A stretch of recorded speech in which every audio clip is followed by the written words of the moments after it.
Well, the time is just gone 9:43 as we head towards closure. And when my producer, Nasreen, advised me of this interview, I actually got quite excited because we are going to be in conversation with the leader of MER 825, which is the Greek political party, and also economist, academic, the former Greek finance minister. We will be talking shortly with Yanis Varoufakis.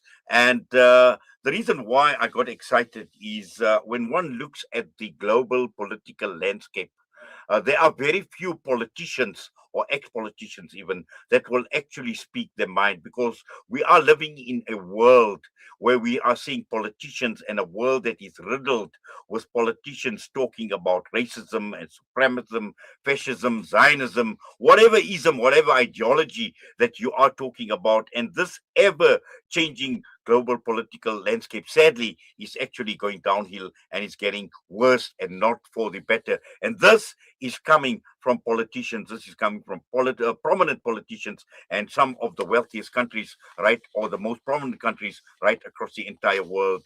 Yanis Varoufakis, good morning to you, sir. We welcome you, and we do appreciate you taking time out for us right here on Salam Media. Well, it's great to be with you. Thank you so much, and thank you for the kind words. Yes, and I'm actually quite excited to be talking about the topic. And when my producer spoke to me, I said, let's call it capitalism slash fascism Inc. And the reason why I'm saying this is, when one looks at the global political landscape, how it has evolved over a period of time, and perhaps you can point me in the right direction, whether I'm correct in my assumption that if this was a partnership, capitalism and fascism, we would call it capitalism slash fascism Inc. It wouldn't be wrong at all. Every time capitalism has a spasm and collapses into a mess of its own making, fascism is its way out. We've seen this in the 1930s. We're seeing it again now. And, this comparison, this juxtaposition of the 1930s and today, I think is particularly pertinent because, come to think of it, 2008 was our generation's 1929. Just like in 1929, in 2008, Wall Street collapses. Very soon after that, you have governments that are desperately trying to save the bankers, to save big capital at the expense of the majority. That essentially constitutes austerity for the majority, for the masses, and a kind of socialism for the very rich. And soon after that, discontent grows. Anger builds up amongst the many who have been taken to the cleaners, who watch while our states and our central banks bail out the very people, the very culprits who brought about the crash, whether this was 1929, 2008, it's the same thing. And, once discontent and anger builds up, it takes nothing more than a demagogue, a fascistic personality to get a soapbox, to stand on it and say, give me authority and I will make you great again. And immediately after that, diverts the masses' attention to some enemy, to some impurity in the midst of the body politic, whether that was a Jew in the 1930s or the Muslim today or the refugee, the asylum seeker. It doesn't matter. The Zimbabwe citizen, the Romanian here in Greece or in Hungary. It's the same story. This destruction. Instead of looking at what is the root cause, which is the way in which capitalism and the way that capital accumulates begets one crisis after the other, instead of looking at that, understanding that we live in a very irrational system when the 0.1% own the means of production and the 99.9% work the means of production, that creates crisis. And eventually you have this linkage, as you're saying, between the crisis of capital accumulation and fascism and racism and xenophobia. They rise up in the air. and eventually, at some point, they lead to war as well.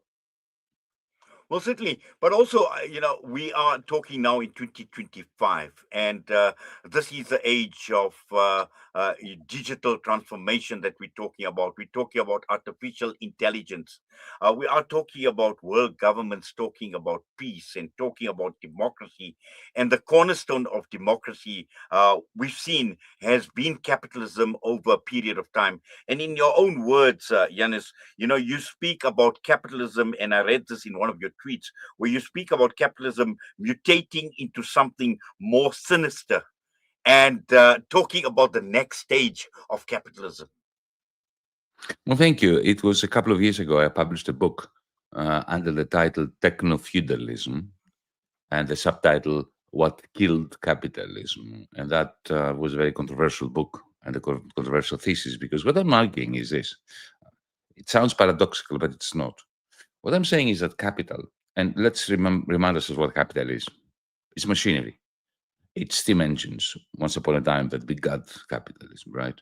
Machines that we build to build something else. Steam engines were producing textiles. Tractors produce wheat and corn. Industrial robots today make cars. So this is what capitalism is: a system where the power is vested in the owners of machines producing other stuff, capital. Uh, Over the last 10 years, something remarkable has happened.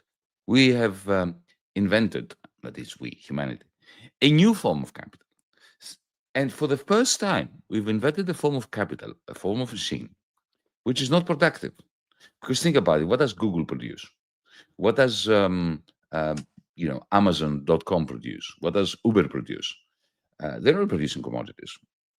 What they are producing is this amazing capacity of the machine to interact with you. So through these algorithms that they have, they you start by giving them orders. You say, okay, go into the Google search engine and type in something, and you get an answer.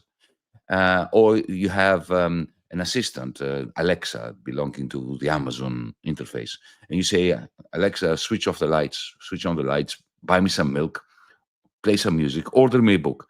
So you are training the machine to know you. And once the machine knows you, it can give you good advice, like, you should buy this book or you should listen to that piece of music. And once a bond of trust is developed between you and the machine, because the machine is giving you good advice. I don't know about you, but Amazon, when they recommend a book, it's usually one I want to read. So you start trusting the machine. So then when your coffee maker in your kitchen goes bust, is broken, and you want to buy one, you say to Amazon, to Amazon's Alexa, can you recommend me a coffee maker? It says, buy this one. So you click on the button, and suddenly this coffee maker is in the post and comes to you. You bypass every market. You're out of the market. You have a relationship with the algorithm, with this form of capital, which I call cloud capital because supposedly lives in the cloud. And it bypasses the market. And the guy who owns Amazon, Jeff Bezos, you know who he is, collects 40% of the price I've paid for the coffee maker. He's not made the coffee maker. He doesn't give a damn what I buy, what you buy. He doesn't make any of that stuff. What he does is he's created a digital fiefdom where we are all encased like a Bandustan, a digital Bandustan. We're all in it, right? And he collects rents. I call them cloud rents. Well, you know what? That's not the market. It's a centrally planned algorithmic trading place, space, fiefdom, Bandustan, that belongs to Jeff Bezos, and he collects 40%. Now, that, folks, is no longer capitalism. It's based on capital, on this form of unproductive cloud capital. But if you think about it, half of the value in the New York Stock Exchange now is these companies. They are not companies that are producing things as much. They are producing this immense power, essentially to turn us into a form of cloud serfs to collect cloud rents. This is what I call technofeudalism. Well, this immense power that you speak of, and obviously that supported by many a government, and this is what I'd like to focus on. And I mean, we are on the southernmost tip of Africa, and we know we've got a colonial history. But what we are seeing is the power of these governments. The United States, obviously, right at the top, trying to colonize an entire world. And also, to the extent, making other countries, even countries in Europe, turning them into a colony of the United States of America to further the ambition of this capitalist class that you speak of. Well, to begin with, let me, on a private, personal note, say that I'm chuffed to be speaking to friends in South Africa. When I was a student, many, many decades ago, I joined the ANC in England when I lived there. And, one of our great urges back then, the thing that we wanted the most back then was to see Nelson Mandela being liberated, in the same way that we want to see Marwan Barghouti being liberated now from the awful prison in which he's being tortured in Palestine. We wanted to see the end of apartheid. Now we want to see the end of apartheid in Israel. My country, Greece, is a colony. It's perhaps more of a colony than South Africa is today, far more so. We don't have control of our monetary policy, our fiscal policy. Our property has been given away to foreign investors. We're effectively a kind of Hawaii, like the natives of Hawaii are subsisting in a country which has been taken away from them. This is exactly what's happening. You mentioned the exorbitant power of the United States government, of Donald Trump. Well, what is it founded on? These days, it's founded on three things. Of course, it's the military, but that is the least of the contributors to Donald Trump's and the United States administration's power. It is mainly two pillars that are holding up American hegemonic power, imperialist power. One is the dollar. The fact that most transactions around the world take place in the dollar. So, if the United States want to sanction a South African judge or a French judge because the South African judge or the French judge have helped indict Benjamin Netanyahu and the implementers of genocide in Palestine, then even in your own country, it is very difficult for that judge to have a bank account, to be a person. So they have this. The dollar is an instrument of world power, and there is a second one, of course. It's what I call technofudalism. This form of new capital, which bestows exorbitant power upon the owners of that cloud capital. This cloud capital essentially is located in two spots in the world. One is Silicon Valley, one is United States, and the other is China. The Chinese are using it very, very differently, and they do not use it in order to project power imperialistically to the rest of the world. But the American Silicon Valley-based cloud capital firms are running the world. And these two pillars, the American dollar and American cloud capital, are now becoming one. Last April, Donald Trump passed a piece of legislation through the Congress. He called it, that's typical Donald J. Trump, isn't it? He called it the Genius Act. It's very smart. It's catastrophic for the world, but it's very smart. What he does is he brings together cloud capital and the dollar. You may have heard of something called stable coins, like Tether or Circle. He's effectively shutting down the Federal Reserve, the central bank of the United States, shutting it down. He's diminishing its power and its authority, and he's transferring the right to print dollars onto these private companies that are based on cloud capital. And so very soon there will be such stable coins, such American dollars being minted not by the Fed, but by companies, maybe Facebook or Meta or Google. And that's where the empire is going to bring together its two main weapons, the American dollar and the American cloud capital. And this is, South Africa, my country, to the extent that we have any sovereignty left. We need we need to think very seriously of the new anti-imperialist, anti-techno-feudal imperialist strategy, because very soon, in the same way that Donald Trump came to the Europeans and said, if you dare do ABC that affects Google or Meta or JP Morgan or whatever, um, I'm going to slap 50%, 60%, 80% tariffs upon you.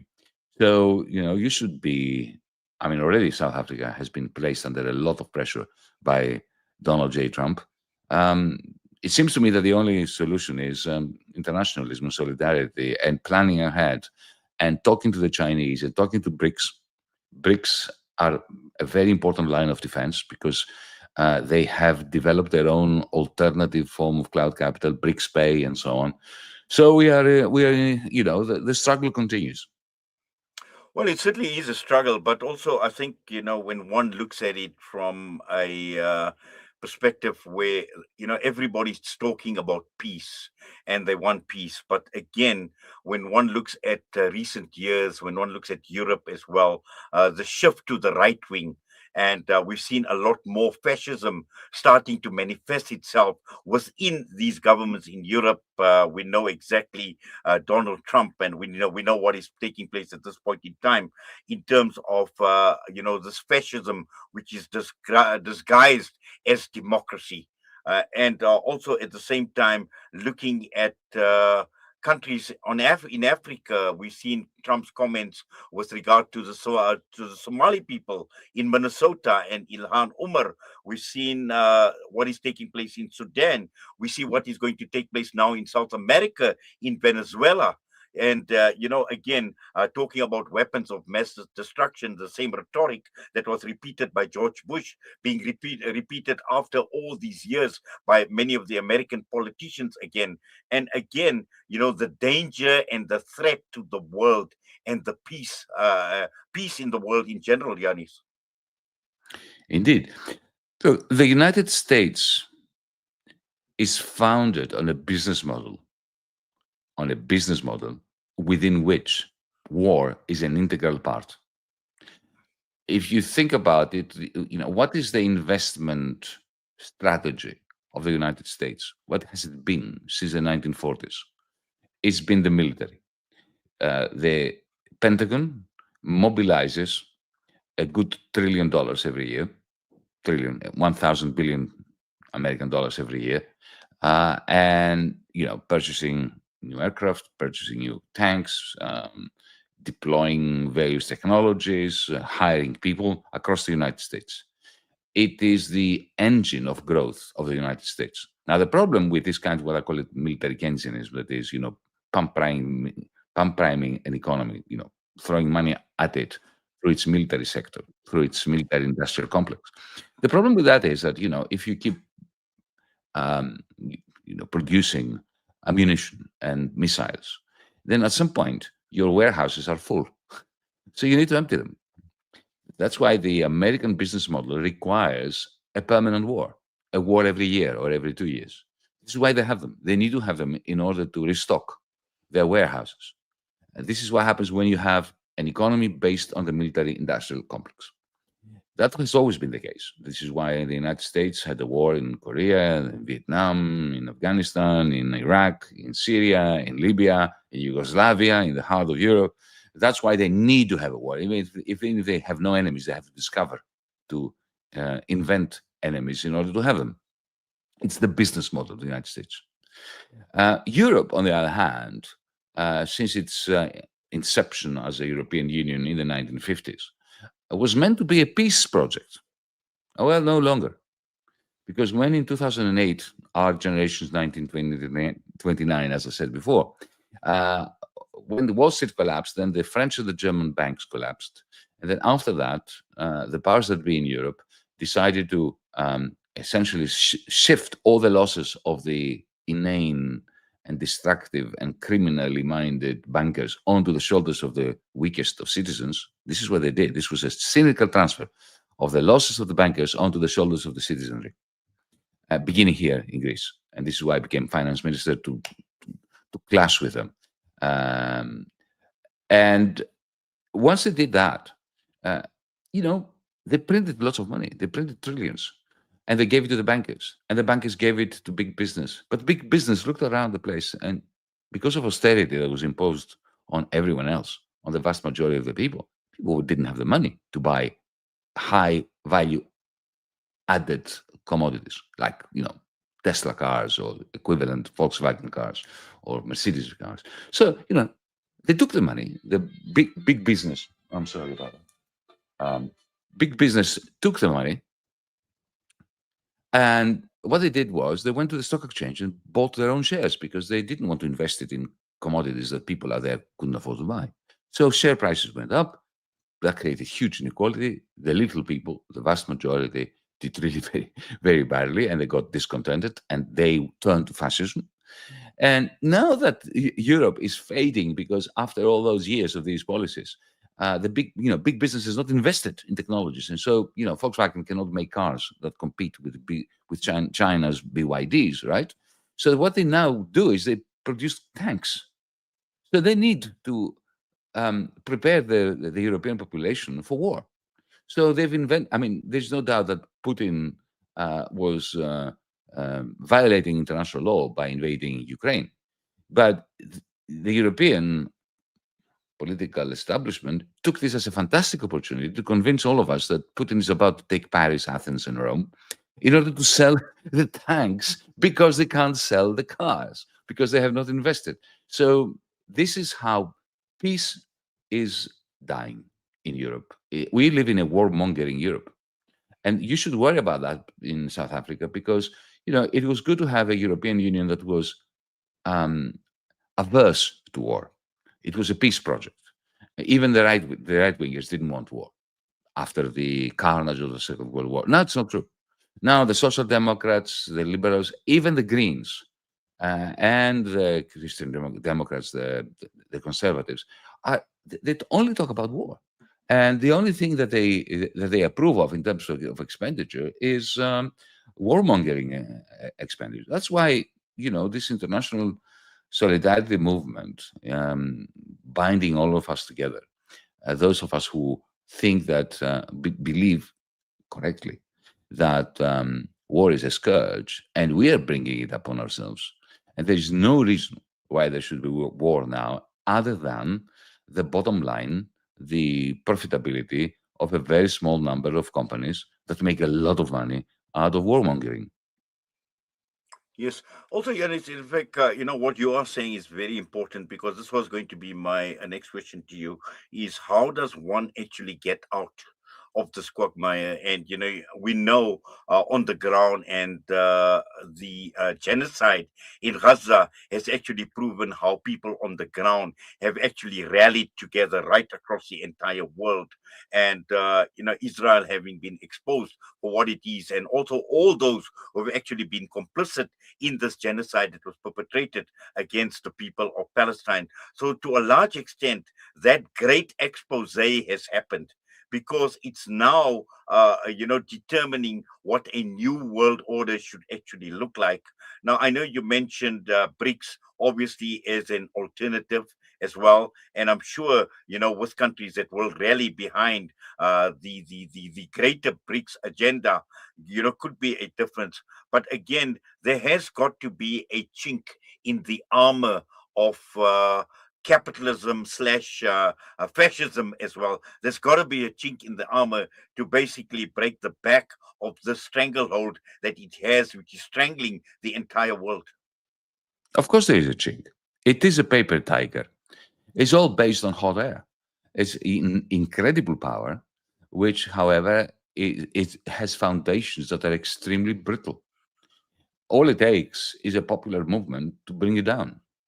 Unfortunately, our peoples, our working classes, our petty bourgeoisie, our middle classes, um, they're prevented from doing this because they've been lured by fascism. That's the role of fascism. The role of fascism is to neuter popular reaction to the crimes against logic and humanity of the very, very few who are the owners of the means of production, of communication, of exchange. Uh, this is what this is why fascism is so insidious, because it harvests the anger of the many and uses it to fuel misanthropy and war, which in the end is in the interests of the of big capital, of big business that have created the discontent in the first place. This is why our job, the job of progressives, is to to to to, to to prevent people from falling into the trap of fascism and to harness the discontent to bring about democracy and to bring about a pacifist movement that is the only chance that humanity has. Allow me, however, to say that I'm coming from the West, being a Greek citizen, a citizen of the European Union. Uh, your question reminded me of something Ho Chi Minh said, the Vietnamese leader during the Vietnam War, sometime in the 1960s, to visiting progressives from Paris, French communists, I think it was, visiting him in Hanoi. And at some point they said to him, how can we help the struggle? That was in the midst of the Vietnam War. And Ho Chi Minh said, well, why don't you stage a revolution and take over the French government? Because, Yeah. this is, the people of South Africa, despite the many failings of the ANC, and there are many, let's make no mistake here. You had your revolution, you overthrew apartheid. Your lawyers have been remarkable in the International Court of Justice in making the case of Israel's implementation of genocide. You have been magnificent. We here in Greece, in Italy, in France, and so on, have been complicit in the genocide. It is true that the majority of our peoples here are also against genocide, but we have not um, brought about the political rupture. We have not brought about the political revolution that will bring down governments that go into bed with Israel and send weaponry to Israel and buy weaponry from Israel. As we speak, the government of this land here, which I'm opposing from the benches of the opposition, they are buying billions and billions worth of weaponry from Israel. So we are being complicit. So it's up to the peoples of the Western world to rise up and join you folks. On the BRICS, I need to make a small note here of caution that even though I find it a very interesting experiment, and I did say before, and I mean it, that some of the tools that the BRICS Plus countries are developing, like BRICS Pay, like the BRICS Bank, and so on, they're very important tools, and they need to be used in the struggle against, mm, as you put it, capitalism, stroke technofudalism, stroke fascism. Um, Nevertheless, we must not lull ourselves into the comfortable illusion that BRICS is a kind of internationale of progressives and socialists. In it, you have Putin. In it, you have Modi, um, whose reign in India has been based on sectarianism and on chauvinism and racism. So BRICS Plus is also work in progress. Well, Yanis, this is the reason why I said, I was so excited to talk to you. Really, there's just so much that you've unpacked, in the last 20 odd minutes that we have been talking about. And I just wish you had more time. But I know you've also got urgent matters to attend to. But we certainly do appreciate you taking time out this morning with us right here on Salam Media. All the best to you, sir. Well, thank you so much. My greetings to my friends in South Africa. Yanis Varoufakis joining us this morning out of Greece. And with that, we're going to go for a quick break. We come back, we will be wrapping up with Fired Up. And that obviously will bring us towards the end of this morning's edition of News and Views right here on Salam Media.